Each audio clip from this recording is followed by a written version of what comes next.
Okay, today we're going to be looking at estimating beta, which is the probability of a type 2 error. Now remember, when we're doing hypothesis testing, there are four possible outcomes. If the null hypothesis is true, then there are actually two things that could happen. We could reject the null hypothesis, which would be an error. That's a type 1 error. Or we could get it right and fail to reject the null hypothesis. That would be a type B correct conclusion. So that's in this column right here. In this other column, we can think of if the alternative hypothesis is actually true, then we either made, if we reject the null hypothesis, that's good then. So we made a type A correct conclusion. But if we don't reject, we fail to reject, that's a type 2 error. Now the way I want to think of it is really the other way. Look at a row here. If we look at this row here where we reject the null hypothesis, so we've made a decision, we rejected the null hypothesis. We did one of two things. We either made a type 1 error or a type A correct conclusion. Since we rejected the null hypothesis, there's no way we made a type 2 error or a type B correct conclusion. It has to be something in this line here. So we either made a type 1 error, probability that's alpha, or we made a type A correct conclusion. Probability of that is 1 minus beta. On the other hand, if we fail to reject the null hypothesis, then one of two things happened. We either made a type B correct conclusion or a type 2 error.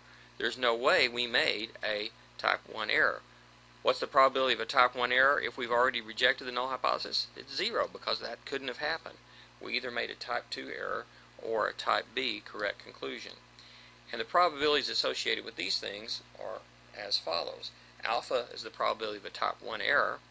Beta is the probability of a type 2 error. Okay. Now,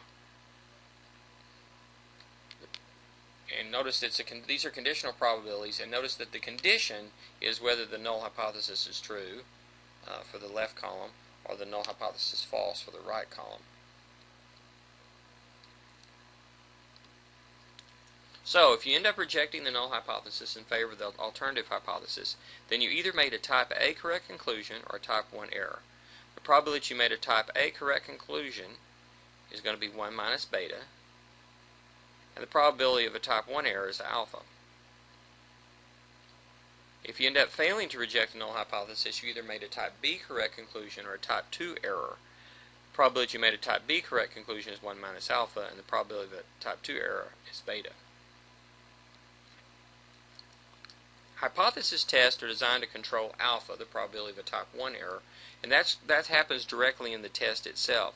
So the way the test is designed, it assumes a certain alpha level that you're comfortable with, and the entire test is basically built on that. What we really want is both alpha and beta to be small, but we're more concerned with controlling alpha than we are in controlling beta, which is the probability of the type 2 error, and so our test is designed with alpha in mind. However, it might be nice to see how big beta is. And sometimes we talk about the complementary probability, 1 minus beta, and that's the power of a test. So we want a low beta and a high power. So let's look at an example of doing this. In a particular region, the mean height of adult males is reported to be 175 inches with a standard deviation, that's not 175, it's supposed to be 175 centimeters, with a standard deviation of 8 centimeters. We take a sample of size 16 from this population and find a mean height of 177 centimeters. We perform a test of hypothesis that the mean height is higher than the reported 175 centimeters with alpha equals 0.1. State the null and alternative hypotheses, the test statistic, the critical value, p-value, as well as your conclusion. So the null hypothesis is that the true mean is 175 centimeters. The alternative is that the mu is greater than that. So this is going to be a right-tailed test. We know that the population standard deviation of individuals is 8 and the sample size is 16. We're also given that x bar is 177. So we compute a z statistic and x critical values, the z critical values, the p-value. And so you can see this in the screenshots here. So start here in the upper right-hand corner. We do a z-test from stats. Mu naught is 175, sigma is 8, x bar is 177, n is 16, and we're doing a right-tailed test. So mu is greater than mu naught, and then we choose calculate or draw. If we choose calculate, we get this screen in the lower left, which tells us the z statistic, our z-star statistic of 1, our p-value of 0.158655, and our x-bar value of 177, our n of 16. If we choose draw, we get this screen right here next to it, which draws the p-value. So this is the p-value drawn on a standard normal. So this is a standard normal. Notice it's centered up at 0. Standard deviation is 1. The p-value is 0.1587, same as over here. And the z-value is the critical value of this boundary, which is 1. Now if we were to draw this on a more general normal, which is what this one is on the right side, we would get this boundary here would not be z equals 1, it would be z equals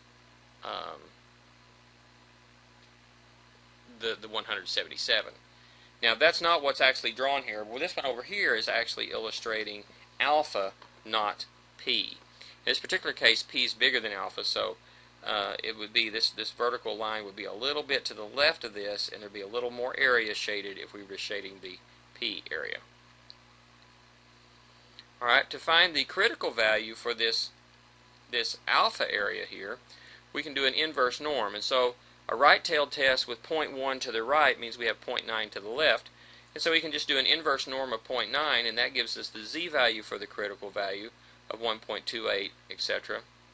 That's the z critical value, but the x critical value, or x-bar critical value, is the same thing, but we give it a mean of 175 and a standard deviation of sigma a divided by square root of n, 16, square root of 16.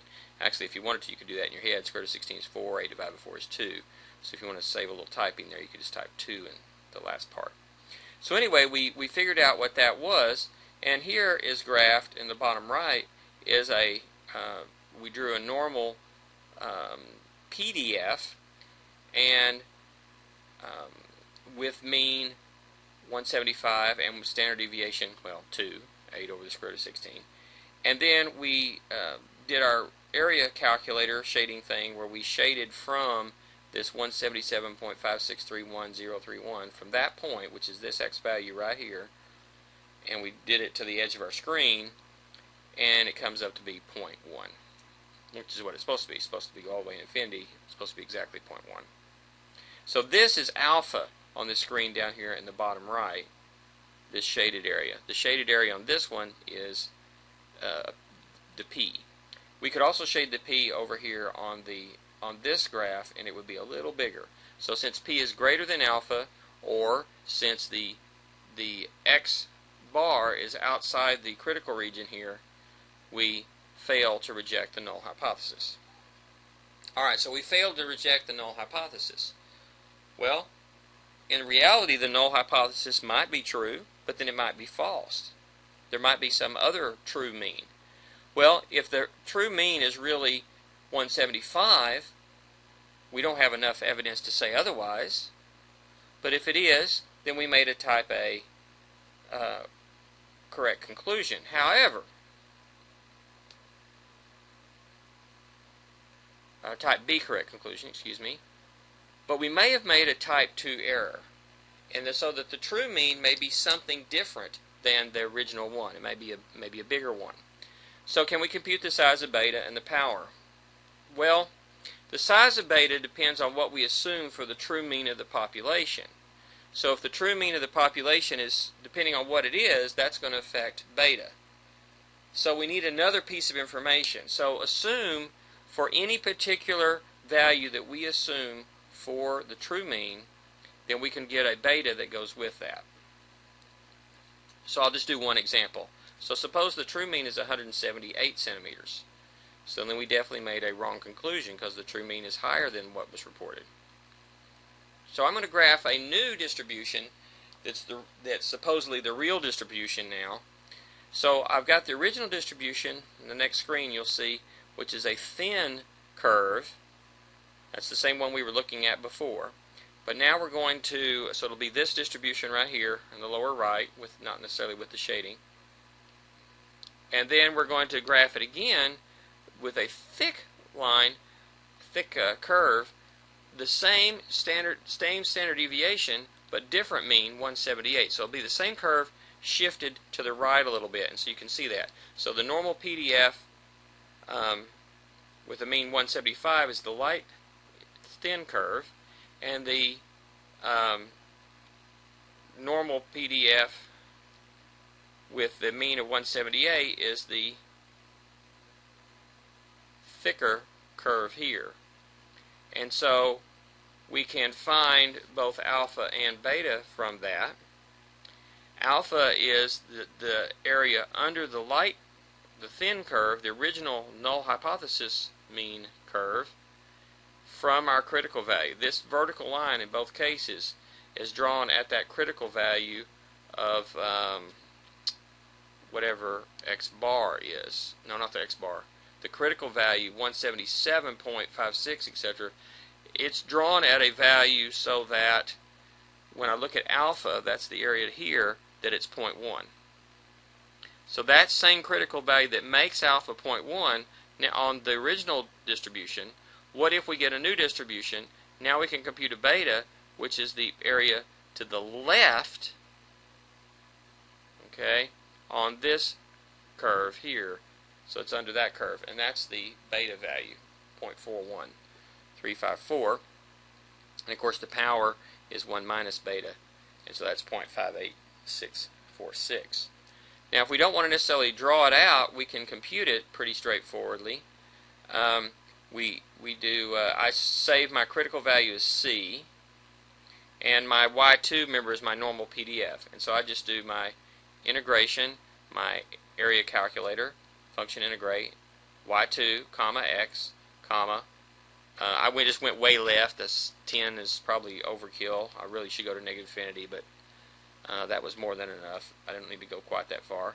And then go up to C. Now if I want, instead of C, I want to actually type this number in, that's fine. Instead of Y2, if you want to type in this normal PDF of X, comma, 178, comma, 8 divided by square root of 16, we can type that in instead of Y2. And we get a number there, and that's the same as this beta here. Of course, 1 minus that is the power.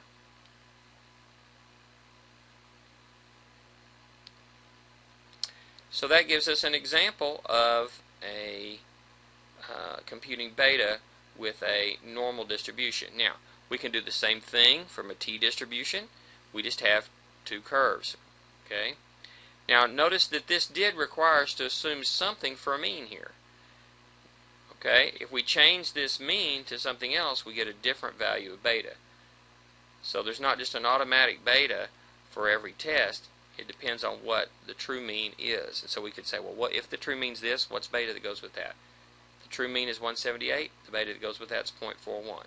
If we have a true mean was a little bigger, then we get a smaller beta. If the true mean was a little smaller, we get a little bit larger beta, and so forth. If we had a different kind of distribution, say a t-distribution, then it's the same thing, but these would be t curves here and here, one shifted over from the other. Or if it was chi-square distributions for variances, we could do the same sort of thing to estimate beta. Alright, that gives us a little bit of an introduction to beta.